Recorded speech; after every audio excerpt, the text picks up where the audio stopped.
John Adams was born on October 30th, 1735. Adams' birthplace is in what is now called Quincy, Massachusetts, and is preserved at Adams National Historical Park. Though raised in modest surroundings, Adams felt an acute responsibility to live up to his family's heritage of reverence. He was a direct descendant of Puritans who came to the American wilderness in the 1630s. Adams, as the oldest child, was under the mandate from his parents to obtain a formal education. This began at age 6 at a dame school for boys and girls, which was conducted at a teacher's home and centered upon the New England primer. Shortly thereafter, Adams attended Braintree Latin School under Joseph Cleverly, where studies included Latin, rhetoric, logic, and arithmetic.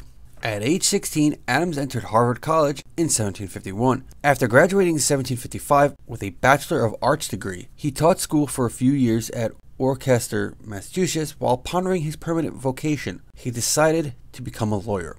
In 1756, he became an apprentice in the office of John Putnam, a leading lawyer in Worcester. In 1758, he earned a Master's of Arts from Harvard and was also admitted to the bar. In 1763, he had published several essays in Boston newspapers. The essays were offered anonymously, with Adams using the nom de plume, Humphrey Plowjogger. While Adams was initially not as popular as his cousin Samuel Adams, his influence emerged through his work as a constitutional lawyer and his in-depth analysis of historical examples, together with his dedication to the principles of republicanism.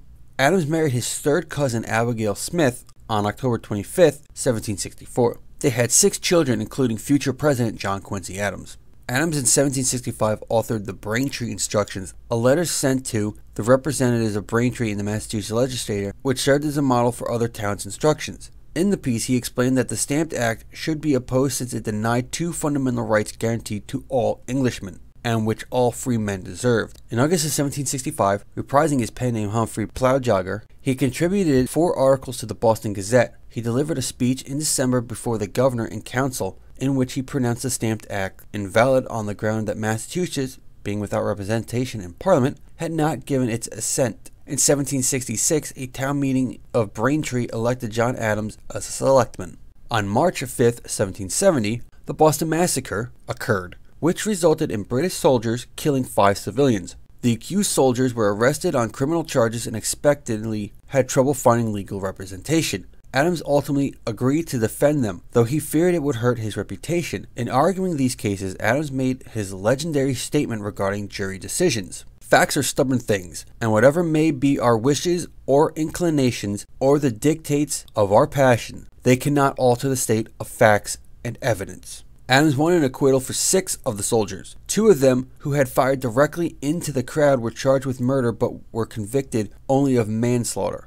His law practice increased greatly from this exposure. In 1771, he moved Abigail and the children to Braintree, but he kept his office in Boston. In August of 1772, Adams moved his family back to Boston. He purchased a large brick house on Queen Street, not far from his office. The Boston Tea Party took place in December 1773. The British schooner Dartmouth, loaded with tea to be traded, had previously dropped anchor. By 9 p.m. on the night of the 16th, the work of the protesters was done. They had demolished 342 chests of tea worth about £10,000 sterling. In 1774, due to the increasing unstable situation in Boston, Adams and Abigail returned the family to the farm, and Braintree remained the permanent Massachusetts home. Also that year, Massachusetts sent Adams to the First and Second Continental Congress in 1774 and from 1775 to 1776 respectively. The Massachusetts delegation resolved to assume a largely passive role in the First Congress. In 1774, as a delegate to the First Constitutional Congress, John Adams renewed his push for the right to a jury trial, stating,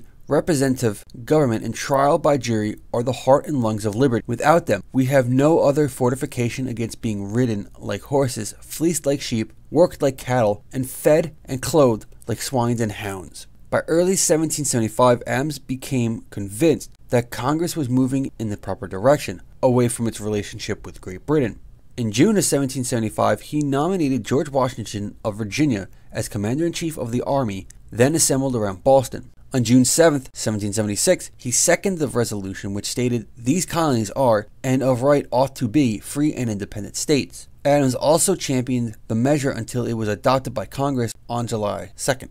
Once the resolution passed, independence became inevitable, though it still had to be declared formally. A committee of 5 was charged with drafting the Declaration and included Adams along with Thomas Jefferson, Benjamin Franklin, Robert R. Livingston, and Roger Sherman. The committee, after discussing the general outline of the document should follow, decided that Jefferson should write the first draft. Jefferson particularly thought Adams should write the document, but Adams pursued the committee to choose Jefferson while arguing to consult with Jefferson personally. The committee left no minutes, and the drafting process itself is uncertain. Although the first draft was written primarily by Jefferson, Adams assumed a primary role in its completion. After editing the document further, Congress approved it on July 4th. In 1777, Adams began serving as the head of the Board of War and Ordnance. In fact, he sat on no less than 90 committees, chairing 25. No other congressman approached the assumption of such a workload. He was referred to as a one-man war department, working 18-hour days and mastering the details of raising, equipping, and fielding an army under civilian control. He also authored the Plan of Treaties, laying out Congress's requirements for the crucial treaty with France. In spring of 1776, Adams advocated in Congress that independence was necessary in order to establish trade, and conversely, trade was essential for the attainment of independence. He was then appointed along with Benjamin Franklin, Benjamin Harrison V of Virginia, and Robert Morris of Pennsylvania to prepare a plan of treaties to be proposed to foreign powers. Adams joined Franklin and Arthur Lee in 1778 as a commissioner to France, replacing Silas Deane. He sailed to France with his 10-year-old son John Quincy aboard the frigate Boston early that year. The ship was pursued by several British frigates in the mid-Atlantic but evaded all of them. Adams did not speak French. He therefore assumed a less visible role, but emerged as the commissioner's chief administrator, imposing order and methods lacking in his delegation's finances and record-keeping affairs. His first day in Europe between April 1, 1778 and June 17, 1779 was otherwise unremarkable, and he returned to his home in Braintree in early August of 1779. Back home, Adams became one of the founders and charting members of the American Academy of Arts and Sciences in 1780. Following the conclusion of the Massachusetts Constitutional Convention, he departed for Europe in November aboard the French frigate Sensible, accompanied by John Quincy and 9-year-old son Charles. In France, constant disagreement between Lee and Franklin eventually resulted in Adams assuming the role of tiebreaker in almost all votes on commission business. Adams also increased his usefulness by mastering the French language. The French Foreign Minister Charles Gravier disapproved of Adams, so Benjamin Franklin, Thomas Jefferson, John Jay, and Henry Lawrence were appointed to collaborate with Adams. Nevertheless, Thomas Jefferson did not go to Europe and Lawrence was posted to the Dutch Republic. In July 1780, Adams replaced Henry Lawrence as the ambassador to the Dutch Republic, then one of the few other republics in the world. With the aid of the Dutch patriot leader Jean van der Capellen tot den Pol, Adams secured the recognition of the United States as an independent government on April 19, 1782. When Washington won the presidential election in 1789 with 69 votes in the Electoral College, Adams came in second with 34 votes and became vice president. In that capacity, he became under the Constitution the president of the United States Senate. Washington was officially sworn in and gave his inaugural address on April 30th. He was re-elected vice president in 1792. Washington seldom asked Adams for advice on policy and legal issues during his tenure as vice president. As president of the Senate, Adams cast a historic 31 tie-breaking votes. When the nation's first two opposing political parties formed, he joined the Federalist Party, though he was consistently in opposition to the dominating leader Alexander Hamilton. Adams' 2 terms as vice president were frustrating experiences for him.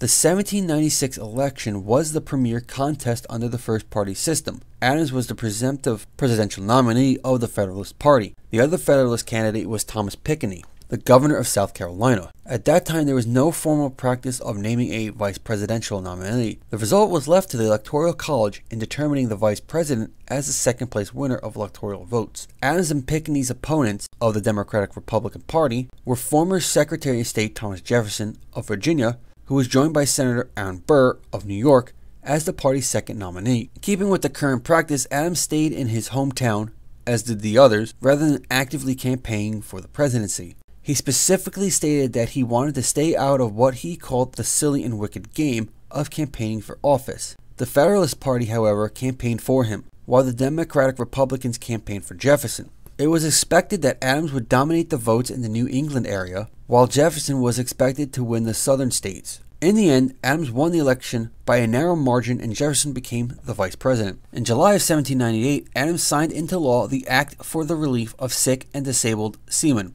which authorized the establishment of a government-operated marine hospital service. The quasi-war with French resulted in the detachment from European affairs that Washington had sought. It also had psychological benefits, allowing America to view itself as holding its own against a European power. Adams also rebuilt the Navy, adding 6 fast, powerful frigates, most notably the USS Constitution, which is still listed as being active. To pay for the military buildup, Congress imposed new taxes on property, the direct tax of 1798. It was the first and last such federal tax. Taxpayers were angered, especially in southeast Pennsylvania, where the bloodless Fry's Rebellion broke out among rural German-speaking farmers. Hamilton assumed control of the War Department, and the rift between Adams and Hamilton's supporters had widened.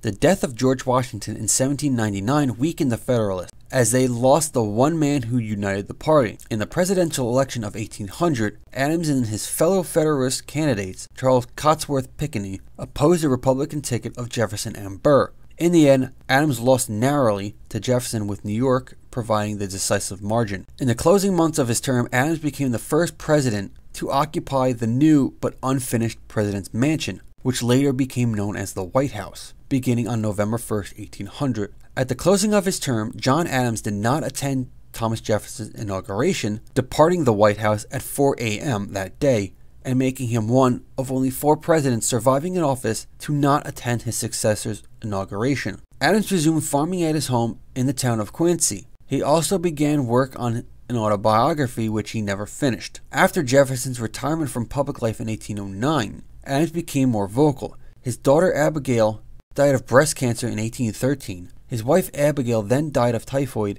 on October 28, 1818. His son John Quincy Adams became the 6th President of the United States in 1825, the first son to succeed his father. On July 4, 1826, Adams died at his home in Quincy at approximately 6:20 p.m. Adams' crypt lies at the United First Parish Church in Quincy, Massachusetts, with his wife Abigail and son John Quincy Adams.